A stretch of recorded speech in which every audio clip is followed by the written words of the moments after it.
Hello dear students, welcome to Kataria pharmacy. So students, हम study कर रहे थे B pharma second semester pathophysiology. तो पैथोफिजियोलॉजी की हमारी यूनिट 3 चल रही थी। यूनिट 3 में हमने स्टार्ट किया था टॉपिक साइकेट्रिक डिसऑर्डर्स के बारे में। तो एक डिसऑर्डर हमने देख लिया है, डिप्रेशन, जो पिछले लेक्चर में हम ऑलरेडी स्टडी कर चुके हैं। और आज के इस लेक्चर में हम सेकेंड डिसऑर्डर के बारे में स्टडी करने वाले हैं। उसका नेम है सीजोफ्रेनिया।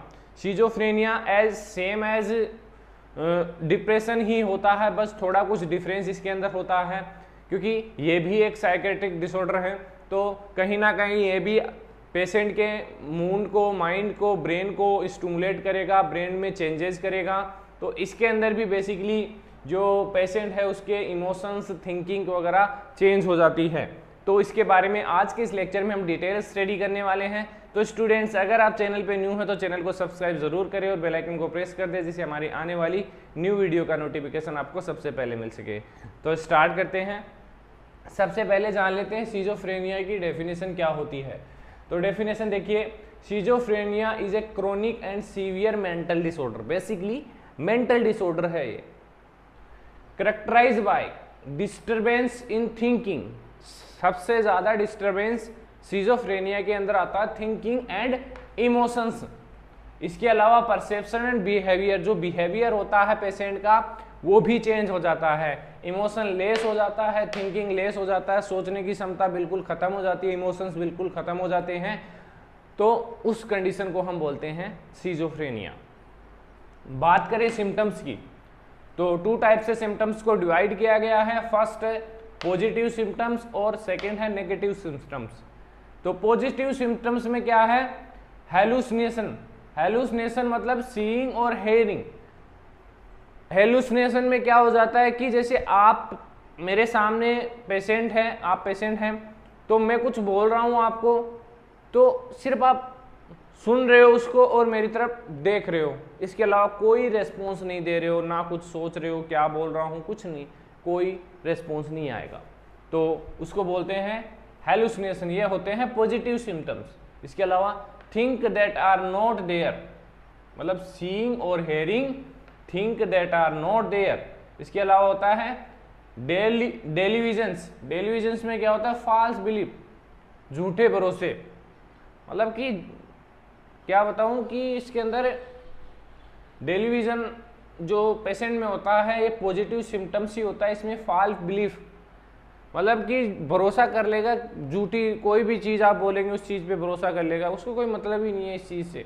डीऑर्गेनाइज थिंकिंग एंड स्पीच, जो स्पीच और थिंकिंग है उसकी वो डीऑर्गेनाइज हो जाएगी, प्रॉपर नहीं होगी। थिंकिंग तो बिल्कुल नहीं होगी, स्पीच भी नहीं होगी, क्योंकि रेस्पॉन्स नहीं आएगा माइंड से, तो स्पीच कहाँ से होगी।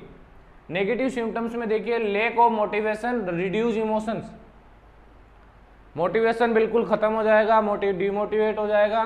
रिड्यूस इमोशंस और एक्सप्रेशन, जो भी एक्सप्रेशन देना है, इमोशंस होते हैं, सब कुछ खत्म हो जाएंगे। सोशल विड्रोवल, सोशल कम्युनिटी से बिल्कुल विड्रोवल हो जाएगा, किसी से कोई मतलब नहीं रखेगा। एंड डिफिकल्टी इन फंक्शंस, और कोई भी अपने काम को परफॉर्म करने के लिए उनको डिफिकल्टी आएगी इस टाइप के पेशेंट को, सीजोफ्रेनिया के पेशेंट को। तो these are the symptoms of schizophrenia. बात करेंगे कोजेज की, तो सबसे पहले है बायोलॉजिकल फैक्टर।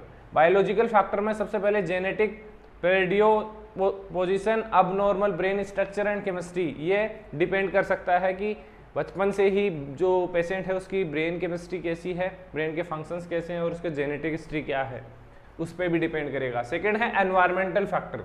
एनवायरमेंटल फैक्टर में देखिए, प्रीनेटल एक्सपोजर टू वायरस, कोई वायरस एक्सपोज हो गया हो, वायरस फैल गया हो ब्रेन के अंदर, स्ट्रेस ड्यूरिंग अर्ली डेवलपमेंट, या फिर लंबे टाइम से स्ट्रेस चल रहा हो, एंड साइकोलॉजिकल स्ट्रेस, या फिर और किसी टाइप का स्ट्रेस हो, तो उसकी वजह से भी सीजोफ्रेनिया हो सकता है। तो देखिए, जो हमारी बॉडी के अंदर 99% जो डिजीज होती हैं वो स्ट्रेस के कारण होती हैं, टेंशन के कारण होती हैं। ये चीज़ आपको पता होनी चाहिए, इसलिए टेंशन फ्री रहिए। क्योंकि आज के टाइम में डिजीज कैसे बढ़ रही हैं, क्योंकि आज के टाइम में लोग टेंशन इतनी ले रहे हैं, पैसा कमाने की टेंशन, खाना खाने की टेंशन, हर चीज़ की टेंशन ले रहे हैं। तो इतनी टेंशन लेंगे तो डिजीज़ भी लेनी ही पड़ेगी। मेन जो कोज है किसी भी डिजीज़ का होता है टेंशन। तो टेंशन फ्री रहिए, स्टडी करिए अच्छे से। बात करते हैं ट्रीटमेंट की, तो एंटी साइकोटिक्स ड्रग्स जो मेडिकेशंस हैं वो यूज़ कर सकते हैं, help to manage symptoms of affecting neurotransmitter in the brain.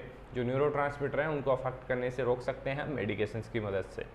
Psycho social intervention, social intervention मतलब कि जो पेशेंट है उसको कहीं ना कहीं सपोर्ट की रिक्वायरमेंट पड़ती है, तो उसमें उसको थेरेपी देंगे, जैसे family education support, vocational rehabilitation मतलब उसको वापस से रिहेबिट करवाएंगे बोलने की, सोशल स्किल्स ट्रेनिंग दी जाएगी, इम्प्रूव फंक्शन जिससे उसके फंक्शंस इम्प्रूव हो चुके पेशेंट के, क्योंकि वो कम्प्लीटली लॉस कर चुका है अपनी मेमोरी को, थिंकिंग को, सब कुछ उसको वापस से डेवलप करना है। ये सब कुछ डिपेंड करता है आपके बैकग्राउंड पे। तो आई होप इस डिजीज़ के बारे में आपको समझ में आया होगा। तो वीडियो अच्छी लगी तो वीडियो को लाइक ज़रूर करें और चैनल को सब्सक्राइब कर लें। तो बने रहिए हमारे साथ, मिलते हैं नेक्स्ट वीडियो में।